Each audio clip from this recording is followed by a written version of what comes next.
Today I'm doing a deep dive into the 2024 governor election in the state of Utah. Utah in 2020 had a margin of victory of 32.6% for the Republican. In 2016, the then Republican governor had a margin of victory of 38%. And in 2012, Utah had a margin of victory of 40.8% for the Republican. So across the last three elections, Utah is clearly seen as a very Republican state.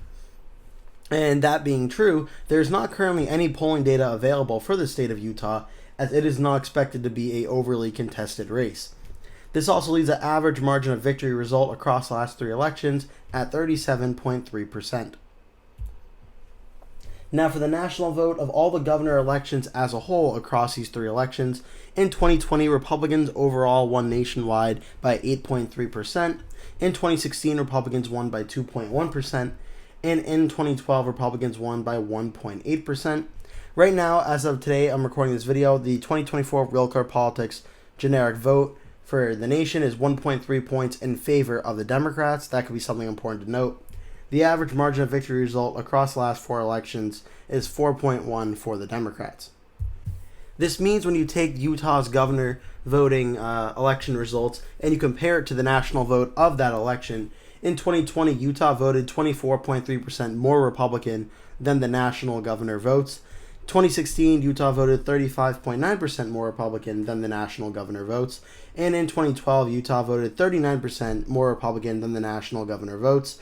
That leads an average popular vote difference of 33.1% more Republican than the governor elections across the nation, 33.1% points more to the right than the nation as a whole.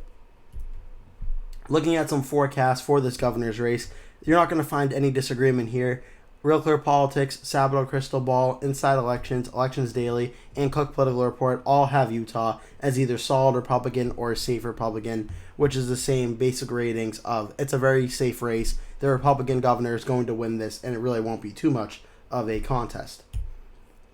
That being said, the two candidates who are running, on the Republican side, you have incumbent Governor Spencer Cox. On the Democratic side, you have challenger Brian King. Some counties of note that I am watching, and particularly in the state of Utah, I chose 4 counties for this election, and I'm looking at the county of Salt Lake, which in 2012 was won by the Republican by 13.5%, 2016 only 8.9%, and in 2020 it was down to 5.3%, and I assume as Salt Lake City and such begins to grow, the more population into that county, the county will likely continue to get less red and less red, similar to Maricopa County, until maybe potentially it ends up being a little bit bluer. That's something I'm watching for in this election to see if it does, in fact, get less than 5.3% for the Republicans, or if the Democrats have hit their ceiling there. That's what I'm interested in watching. In Summit County now, where it was won by the Republican by 3.1 points in 2012, 2.8 in 2016, and the Democrats won it by 7 points in 2020. I'm very curious to watch this one to see if it votes Democrat by 7 points again, or does it swing back towards the Republican side. That is one I am watching very, very closely. Grand County, where it voted 6.5% for the Republican in 2012, 4.4% for the Republican in 2016, and then 3.9% for the Democrat in 2020. Similar to Summit County, I'm interested in seeing how does this one go. San Juan County is the last county I'm really interested in. This one I'm interested in because it was 22.4% win for the Republican in 2012. Then 22.3% win for the Republican in 2016. Only a difference of 0.1% across 4 years. And then from 2016 to 2020, it went down 10% of the vote.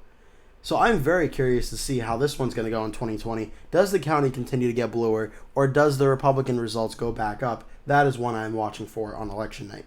Looking at now the map of the Utah elections in 2020, Cox defeated Pedersen 63 to 30.3. Salt Lake was 50.3 to 45. Summit County was 51.6 to 44.6. Grand County 49.5 to 45.6 for the Democrat. San Juan was 52.8 to 40.2 for the Republican. 2016, Herbert, the then governor, versus Weinholz, 66.7, 28.7. Salt Lake was 52.4 to 43.5. Summit County, 49.7, 46.9. Grand County actually was red in this one, 49.9 to 45.5. And San Juan is 58.6 to 36.3.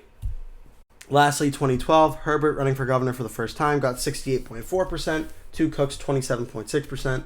Salt Lake went 54.9 to 41.4. Summit actually went red, 49.8 to 46.7. Grand County went Republican, 50.7 to 44.2. And San Juan went red, 59.1 to 36.7. Now, for trying to predict the party's vote on Election Day, in 2020, the Republican governor got 63% of the vote. In 2016, the Republican got 66.7% of the vote. And in 2012, the Republican got 68.4%. I conducted a range equation of the highest total and the lowest total, subtracted that, then used the difference to calculate the new high and low points for the 2024 election based on the last three elections. I found a low point for the Republicans of 57.6 and a high point of 73.8. It can be really anywhere in between that. However, it is worth noting the average vote across the last three elections was 66% on the dot. On the Democratic side, 2020, the Democrat got 30.3%. 2016, the Democrat got 28.7%. In 2012, the Democrat got 27.6%. Conducting the same range equation, but for the Democrats, I found a low end value of 24.9, a high end of 33%. The average vote percentage across the last three elections for the Democrats was about 28.9% of the vote. Now, coming to Election Day in Utah, I have the governor's race. I have the governor, Spencer Cox, a Republican, no surprise here, winning re-election with 64.1% of the vote. Brian King getting 29.5% of the vote. A margin of victory of 34.6 percentage points. Going to be an absolute big win in the state of Utah, no surprise there. When you look at the 34.6% of the vote, that's a little bit in between the 2020 election results and 2016 election results, where it was 32.6 in 2020, 38 in 2016. I think somewhere a little bit in between, where the Democrats won't do as well as they did in 2020, but the Republicans won't do as good as they did in 2016. I think somewhere in between is where I'm looking right now. And looking at the governor's map in the 2024 election, so far I've done 4 states, 1 Democrat, the state of Washington, 3 Republican, the states of Montana, North Dakota, and now Utah. Stay tuned because I'll be having the Missouri governor's race coming out very, very shortly as well. In the meantime, this has been the Utah governor race deep dive. Thank you so much for watching. That will do it for today's video. Thank you so much for watching. If you enjoyed the video, please remember to give it a like. And if you really liked it, please remember to click the subscribe button and make sure you turn post notifications on so you always get notified when I post a new video. That way you never miss one. Also, please remember to share this video with your friends and family if you really, really, really like the video. And remember to stay tuned because I'll be posting at least one video every single day leading up until Election Day. So I'd really appreciate it if you keep coming back and watching those videos. Thank you so much for watching, and I hope to see you in a future video.